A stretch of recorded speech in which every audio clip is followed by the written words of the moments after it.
자, 안녕하세요. 자, 방문각에서 국어를 강의하고 있는 이유진입니다. 자, 박수 2번 받으려고. 네. 자, 지금, 이제 코로나 때문에 많은 분이 참석하시진 못했지만, 여기 오신 분들은, 아, 진짜 해야겠다라고 생각해서 오신 분들이라고 생각을 해요. 그래서 제가 오늘, 기출 분석 같은 경우는 저는 해서 올려놓은 게 있어요. 예, 그래서 지금 오늘 선우빈 선생님께서 해주신 것처럼 경향 분석 부분은 아마 유튜브에서 제가 해둔 거를 쉽게 찾아보실 수 있을 거고요. 저는 만약에 이제 우리 학원에 오셔서 저와 함께 수업을 하신다면 어떤 커리를 밟게 되는지 그리고 왜 그런 커리가 필요한지에 대해서 간단히 말씀을 드리도록 할게요. 자, 먼저 기출에서 출제 비율 정도는 짚고 갈게요. 자, 여기 보면 이게 작년 국가직 9급 출제예요. 이제 곧 올해의 국가직도 치러집니다. 자, 근데 작년엔 어땠냐 하면 이때 갑자기 이제 비문학 비율이 확 올라가면서 이제 독해 문제가 15문제나 나왔어요. 20문제 중에 15개요. 그러면 이건 무슨 수능인가? 이런 생각이 들겠지만 아직 수능만큼 지문의 길이가 막 길고 세트형이 나오고 그러는 건 아니에요. 하지만 어쨌든 20문제 중에 15문제가 독해가 나오게 되면서 예전에 굉장히 중요도가 높았던 문법, 규정, 어휘, 한자 부분의 득점 비율은 매우 줄어들었습니다. 그래서 이제 단순히 문항 비율을 본다면 이제 독해가 당락을 가른다라는 아주 단순한 결론을 얻을 수가 있어요. 근데 문제는 합격생들이 몇 점가량을 받았느냐는 거죠. 이게 독해 문제가 매우 어려웠으면 그러면 막 80점대쯤 됐을 텐데 합격자들의 평균이 95점가량 됐어요. 이 이야기는 뭐냐 하면 독해 다 맞고 나머지 영역에서도 하나를 틀릴까 말까 막 이랬다는 거죠. 자, 그러면 문법 규정 어휘 한자가 아무리 적게 나온다고 해도 틀려도 되는 건 아니라는 겁니다. 그래서 시험이 쉬우면 못 붙을 사람들은 무슨 생각하는지 아세요? 그렇게 쉬워? 그러면 뭐 강의 안 들어도 되겠네? 뭐 기출 좀 풀면 되는 거 아니야? 이런 식으로 생각을 해요. 못 붙어요. 네, 아주 우습게 보면 시험을 그러면 결국에 95점은커녕 80점대에서 끝나버리는 거죠. 80이 어디야? 이렇게 생각하실 수 있는데 요즘 시험 수준에선 80점대로는 합격 근처도 못 갑니다. 자, 그러면 어떻게 생각해야 붙느냐면 시험이 쉬워? 큰일 났다. 그럼 다 맞아야 되는 거네? 그러면 되게 어디서 나올지 모르더라도 다 커버해야 되는 거네? 더 꼼꼼히 해야겠다. 이런 생각을 가지신 분들이 붙는 거예요. 그래서 시험이 쉬워지면 내게만 쉬워지나요? 아니죠. 그게 중요한 겁니다. 난도가 쉬워졌다고 그럼 나도 해봐? 이게 아니라는 거예요. 모두에게 쉬우니까요. 그러면 다 맞아야 된다는 얘기죠. 그래서 저는 시험의 난도에 대해서 많이들 물어보시는데 시험의 경향에 대해서 판단할 건 단순히 쉬워졌느냐 어려워졌느냐가 아니라고 생각을 해요. 그래서 쉬워졌으면 남들에게도 쉽고 어려웠으면 나에게도 어려울 만큼 남들에게도 어려우니까요. 그래서 사실은 비율이라든가 그러면 내가 원래 기초 실력이 어떠한가 해서 기초 실력이 독해에 어느 정도 있느냐. 수능 때도 나는 독해를 못했었는가? 아니면 수능 때 독해를 좀 했는가? 이런 가지고 가는 베이스 실력 부분, 이 부분에 대해서 체크해서 내가 그럼 국어 강의량에 얼마나 투자해야 되는가를 결정하셔야 된다고 생각을 해요. 자, 최근에 본 지방직 시험은 어땠냐면요. 거의 똑같은 그래프인 줄 아셨죠? 자, 보세요. 한 문제 차이예요. 독해 하나 적었어요. 자, 그러면 결국에 14문제. 그러니까 이제는 몇 점까지는 이제 70점, 80점까지 독해로 밀고 올라오셔야 나머지 문법, 규정, 어휘, 한자로 싸울 수 있는 거죠. 그래서 저는 독해가 당락을 가른다고 판단하실 일이 아니라 독해는 다 맞아야 안전하고 나머지가 당락을 가른다 라고 생각하시는 게 맞는 생각이에요. 자, 여기에 빠른 합격을 위한 공부법에 아주 직관적으로 보여드릴게요. 금방은 제가 독해에 대해서 이야기를 했고요. 독해는 뭐라 그랬죠? 다 맞아야 돼요. 자, 그 다음 독해 말고 문법 규정 이런 것들 수능에서 자세하게 안 하는 것들 그거 무섭죠? 안 해봤으니까.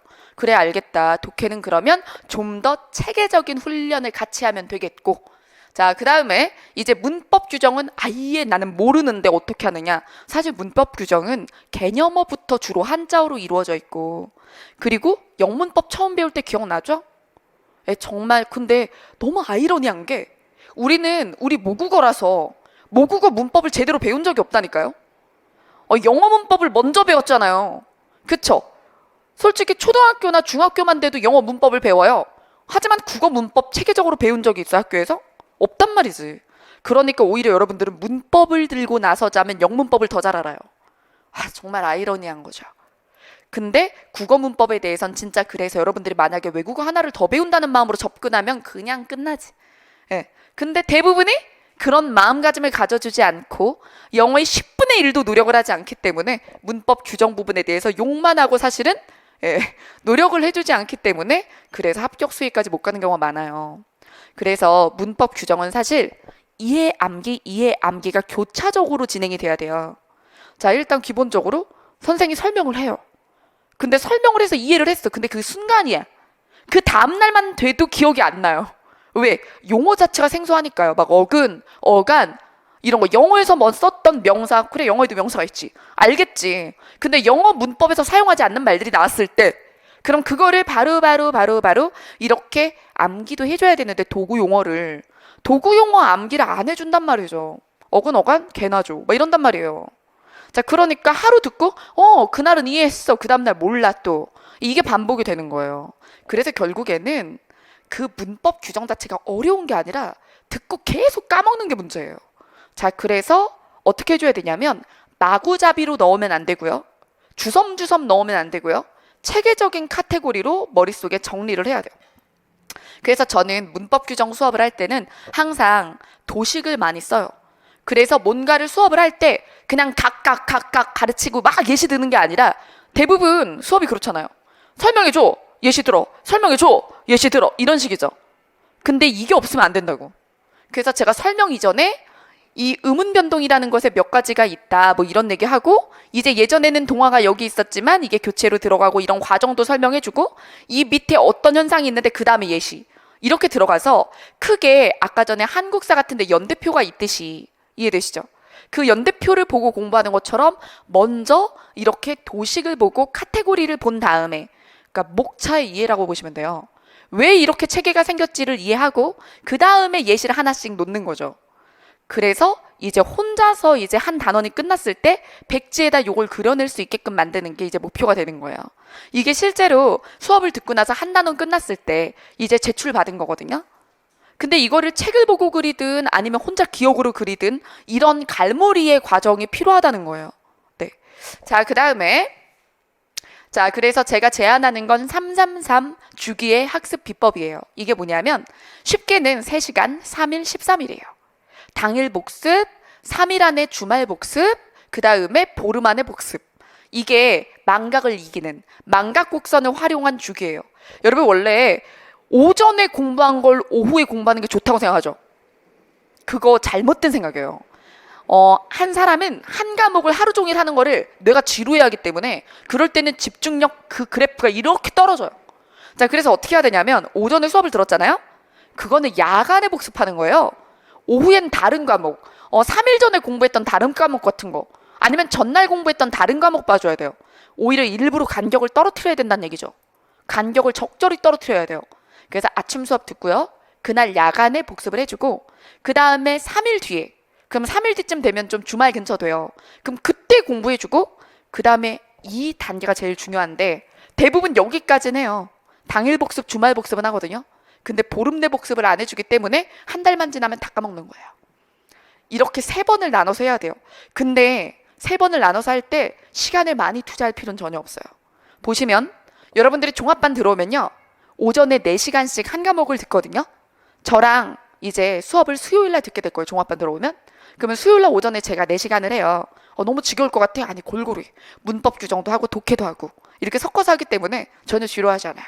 어떻게 중간에 옷이라도 갈아입어드려요? 자, 어쨌든 제가 모든 노력을 해서 지루하지 않게 요거 했다 저거 했다 하면서 여러분들의 일주일 공부거리 만들어 드릴 거예요. 자, 그럼 수요일날 오전에 수업을 들었잖아요? 그러면 수요일 밤에는 4시간 수업에서 딱 1시간만 하면 돼요. 4시간 수업 들었다고 4시간 공부하는 거 아니야. 당일에는 야간에 1시간을 하면 돼요.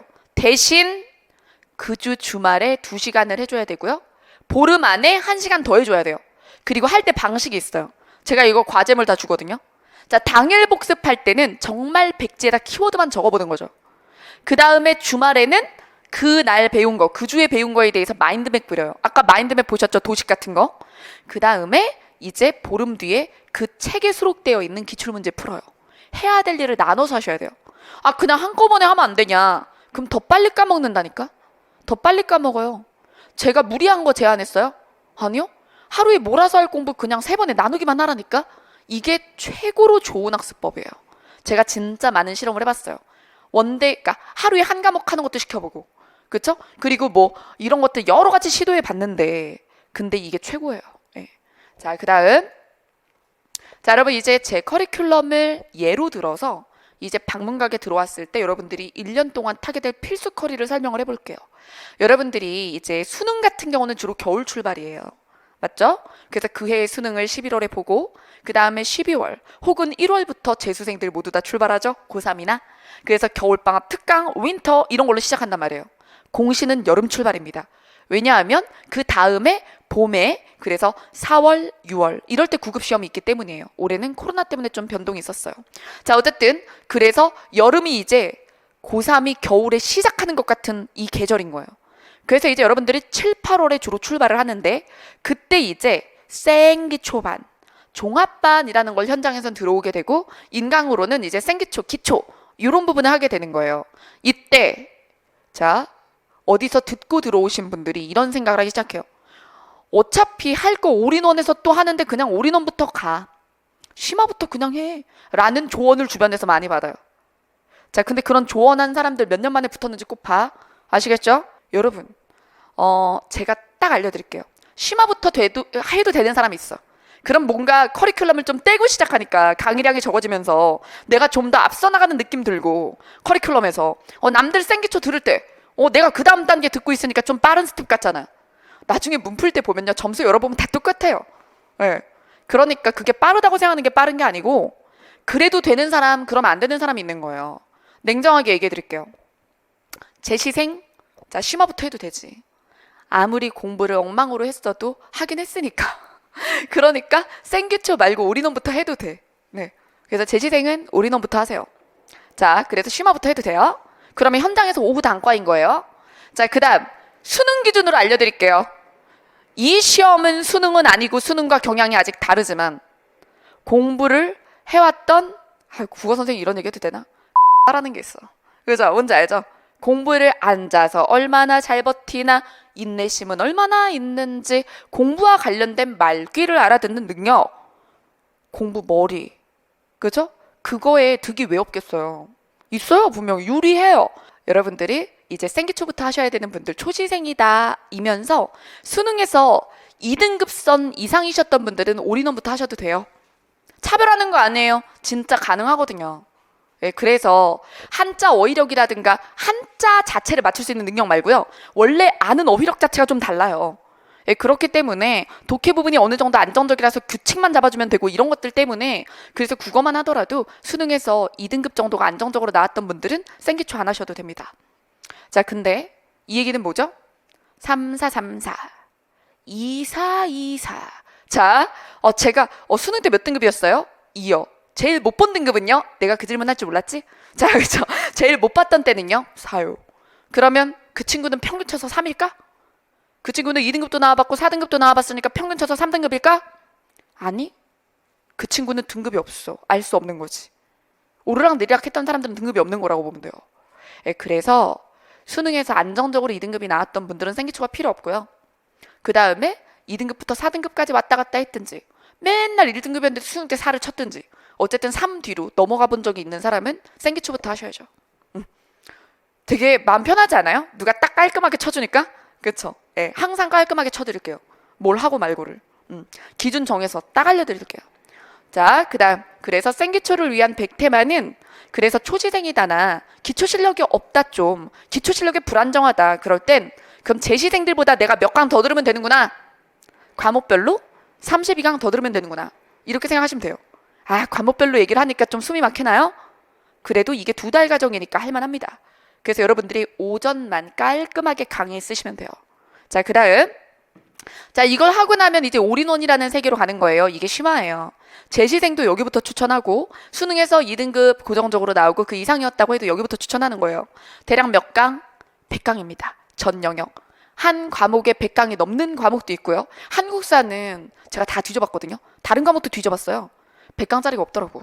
한국사는 원래 그 과목의 특성상 심화가 100강일 수가 없어요. 그래서 한국사 같은 경우는 강의량이 좀 많고요. 국어는 제가 시중에 국어 선생님들의 강의량 다 셌어요. 예, 세서 그래서 시중에 있는 선생님들의 대략 20% 정도 떨어뜨려서 그래서 100강 만들었습니다. 그리고 그러면 다른 사람들이 대략 120강인데 너가 100강이면 그럼 20강은 뭐야? 어디서 줄였어? 라고 하면 개인별 약점이 좀 다를 수 있는 구간이거든요. 그래서 그런 것들은 제가 테마나 무료 특강으로 많이 빼요. 그러면 자신이 이 부분이 약점이다 하면 그거를 조립해서 더 하면 돼요. 그래서 120강이 만들어질 수도 있어요. 하지만 그냥 평균율이다 하면 100강이에요. 네. 그래서 문법 규정, 어휘 한자, 비문학 독해, 문학 독해까지 해서 100입니다. 자, 그래서 여기까지 하면 이론이 끝난다? 여러분, 이론과 문제는 떼놓을 수 없어요. 그래서 이론 기본서에도 문제 다 들어가 있어요. 그러니까 이론을 배우자마자 풀어야 될 문제가 있고 문제만 이렇게 양쪽으로 풀어줄 때 풀어야 될 문제가 있는 거예요. 그래서 이게 끔찍하다 이론만 100강이냐 아니에요. 사이사이 문제풀이가 있어요. 예. 그래서 단원마다 이론 나가고 문제 풀고 이론 나가고 문제 풀고 이런 식으로 하고 독해는 다 문제죠. 예. 그러니까 루즈하지 않아요. 자, 그다음 자, 이게 이제 문제풀이 시즌이에요. 주로 이제 날이 추워져야죠. 그래서 날 추워지면 이제 11월부터 기출과 예상 문제풀이에 들어가게 됩니다. 자, 그랬을 때 기출은 48강, 예상은 32강입니다. 그래서 문풀을 합치면 대략 이 정도 되는구나. 그래서 80강 정도 되면 진짜 많이 푼 거야. 이게 경쟁자에게 뒤지지 않는 문제풀이량과 강의량이죠. 그리고 이런 건 혼자 해도 되죠 라고 한다면 그 역시 능력치가 좀 있어야겠죠. 그래서 문제를 풀면서 출제의 방식도 느끼고 그리고 분석하면서 어떻게 푸는 게 더 빠르고 유리한가라든가 이런 것들을 스스로 해낼 수 있는 사람이 있고 없는 사람이 있어요. 그것도 여러분들이 이론을 100강 듣고 나면 알게 돼요. 나는 문제풀이 들어야 되는 사람이구나. 혼자 할 수 있는 사람이구나. 알게 되고 그때 모르시겠으면 제가 상담해 드릴게요.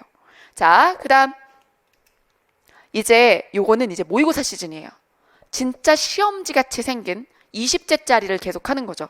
그래서 제가 올해는 100일기도라고 100일간 하루에 하나씩 모의고사 푸는 컨셉으로 이렇게 만들어 놓은 커리큘럼이 있고요.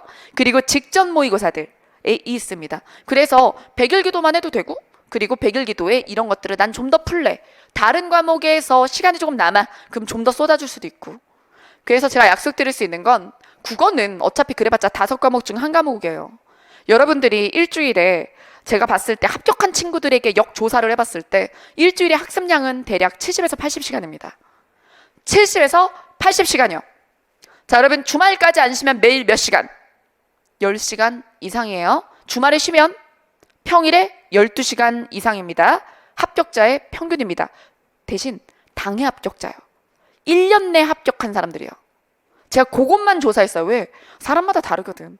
근데 한 해 안에 붙은 사람들, 한 번만에 붙은 사람들, 한 번만에 붙은 사람들은 주당 평균 70에서 80시간에 이게 순공부량이 아니고요. 강의 더하기 공부. 강의량도 더해서. 그리고 초시생은요. 강의가 무조건 많아요. 아는 게 없으니까 혼자 할 수 있는 게 별로 없어요. 초시생은 강의량이 7이에요. 순공이 3이고요. 비율로 보면 이해되시죠? 그러니까 초시생일 때는 필수컬이라고 하는 것들을 안전하게 다 타시면 됩니다. 그러면 공부량에서 강의가 6 정도 되는데 테마 특강 같은 거 약점에 따라서 넣으면 강의량이 7이 되는 거예요. 이런 것들은 붙은 사람들에게서 조사를 한 거예요.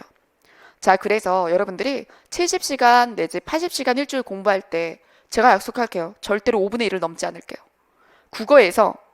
국어가 이제 필수 과목임에도 제가 5분의 1을 넘지 않겠습니다. 수업량과 그리고 복습 시간을 더했을 때 5분의 1 넘지 않게 해줄 수 있어요. 여러분 이 정도면 왜? 한 10분의 1 됐으면 좋겠어. 국어가 모국어니까 막 어떻게 될 것 같아 우리나라 말이라서. 그렇게 생각하는 사람들이 나중에 국어에 발목 딱 잡히는 거예요.